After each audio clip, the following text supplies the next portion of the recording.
வணக்கங்க. நான் தான் உங்க தமிழா. இந்த வீடியோல என்ன பார்த்துட்ருக்கோம் அப்டின்னா, இந்த 2 இன்ச்சு வால்வு இருக்குது பார்த்தீங்களா? இது வந்துட்டு சப்லைனுக்கு வச்சிருக்க வால்வு.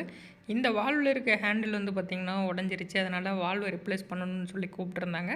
நம்மளும் போயிட்டு என்ன பண்ணோம் அப்டின்னா, இந்த இடத்துல வந்துட்டு அந்த எல்போவெல்லாம் வேஸ்ட் பண்ணாம அப்படியே வந்துட்டு வால்வு பேஸ்ட் பண்ணலான்னு சொல்லிட்டு, அந்த எல்போல இருக்க பிவிசி மட்டும் ரிமூவ் பண்ணி எடுப்போம். நம்ம என்ன பண்ண போறோம் அப்டின்னா, எப்பவும் போல உள்ள இருக்க பிவிசி கிராஸ கட் பண்ணிருவோம். கட் பண்ணிட்டு நம்மகிட்ட இருக்க சால்வெண்ட் அப்ளை பண்ணி நம்ம வந்துட்டு ஃபயர் பண்ணிருவோம். அதேபோல் சால்வெண்ட் அப்ளை பண்ணி ஃபயர் பண்ணும்போது கொஞ்சம் சேஃபாக பண்ணுங்க. அடுத்து வந்துட்டு நம்மக்கிட்ட அந்த ஸ்க்ரூ ட்ரைவர் இருக்குது பார்த்தீங்களா, அதையும் அந்த கட்டிங் ப்ளேயரையும் வச்சு பார்த்தீங்கன்னா, அந்த பிவிசி வந்து கொஞ்சம் கொஞ்சமாக தட்டி எடுத்துருவோம். இந்த எல்போ வந்துட்டு பார்த்தீங்கன்னா நல்லா இருந்தது, அதனால் உடையல.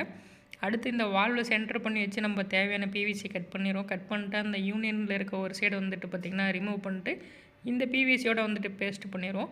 அதே போல் யூனியனோட இன்னொரு சைடு வந்துட்டு பார்த்திங்கன்னா இந்த சைடில் வந்துட்டு பார்த்திங்கன்னா அவுட்லெட் சைடில் வந்துட்டு பேஸ்ட் பண்ணிடுவோம். அடுத்து அந்த வால்வை நம்ம சென்டராக எடுத்து வச்சு பார்த்திங்கன்னா யூனியனில் டைட் பண்ணிடுவோம். அதே போல் லீக்கேஜ் ஆனது அப்படின்னா நீங்கள் இந்த யூனியனை டைட் பண்ணிட்டீங்கன்னா லீக்கேஜ் அரெஸ்ட் ஆயிரும். எதனால் யூனியன் வால்வ் வைக்கிறோம் அப்படின்னா ஃப்யூச்சரில் வந்துட்டு இந்த வால்வில் வந்துட்டு ஏதோ ஒரு ப்ராப்ளம் அப்படின்னா நீங்கள் ஈஸியாகவே ரிமூவ் பண்ணிட்டு சேஞ்ச் பண்ணிக்க முடியும் அந்த சென்டர் பார்ட்டை மட்டும். வீடியோ பார்த்துட்டு இருக்க உங்களுக்கு இந்த வால்வு வேணும் அப்படின்னா நம்மளை கான்டாக்ட் பண்ணுங்கள். வீடியோ பிடிச்சிருந்தால் லைக் பண்ணுங்கள், சப்ஸ்கிரைப் பண்ணி சப்போர்ட் பண்ணுங்கள். நெக்ஸ்ட் வீடியோவில் இன்னொரு சூப்பர் ஐடியாவோட சந்திப்போம். இதுதான் உங்கள் தமிழா.